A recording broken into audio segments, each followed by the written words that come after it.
Good day, dear students. So, how are you all? Doing good? Yes.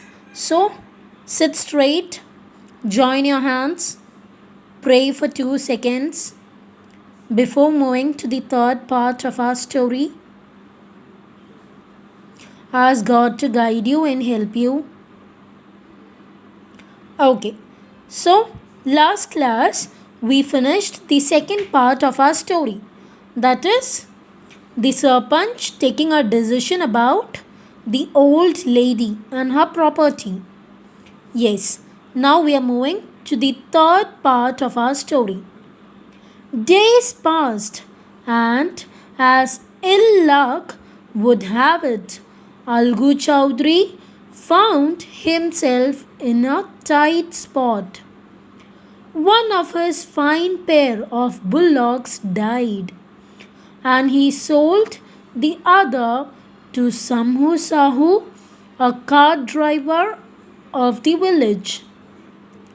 The understanding was that Sahu would pay the price of the bullock in a month's time. It so happened that the bullock died within a month.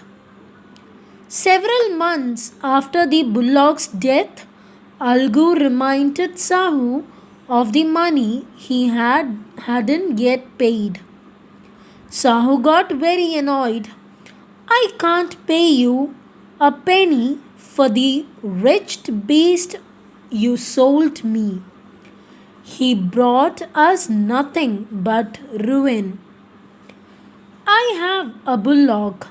Use it for a month and then return it to me. No money for the dead bullock, he said angrily.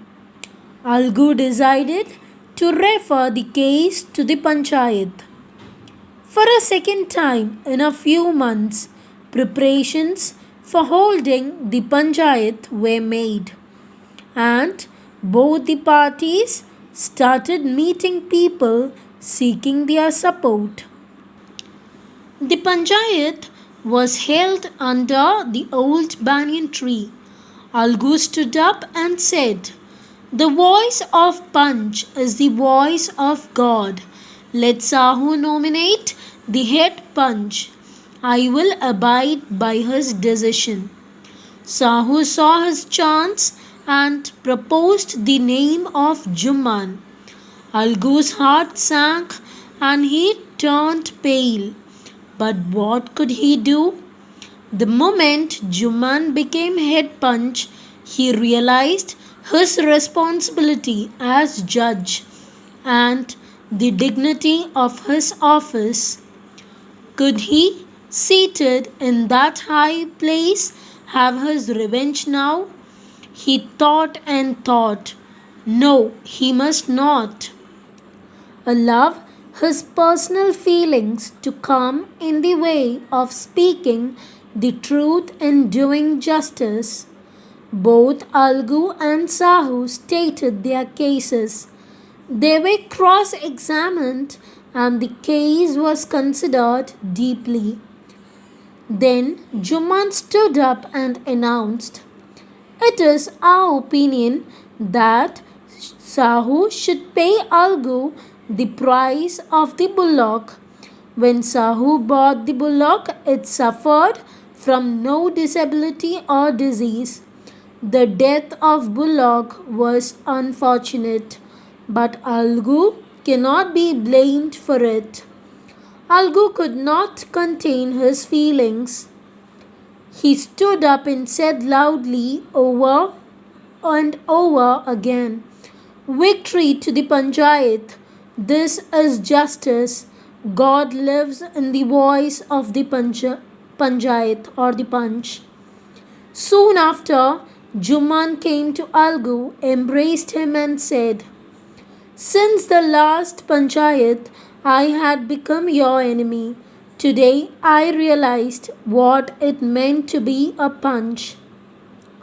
A panch has no friend nor enemy. He knows only justice. Let no one deviate from the path of justice and truth for friendship or enmity.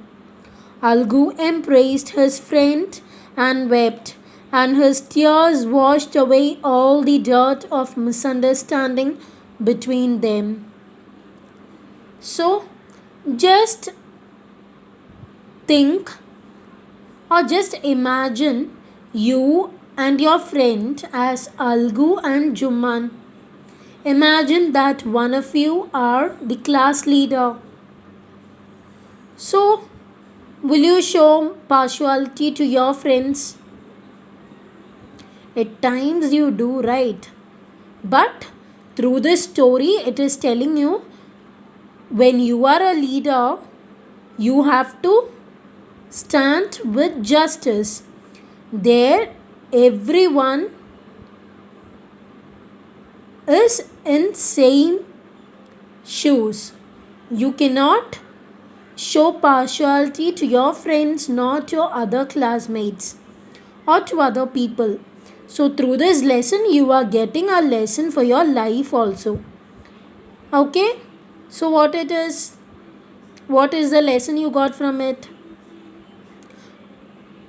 A punch or a law has no friend nor enemy.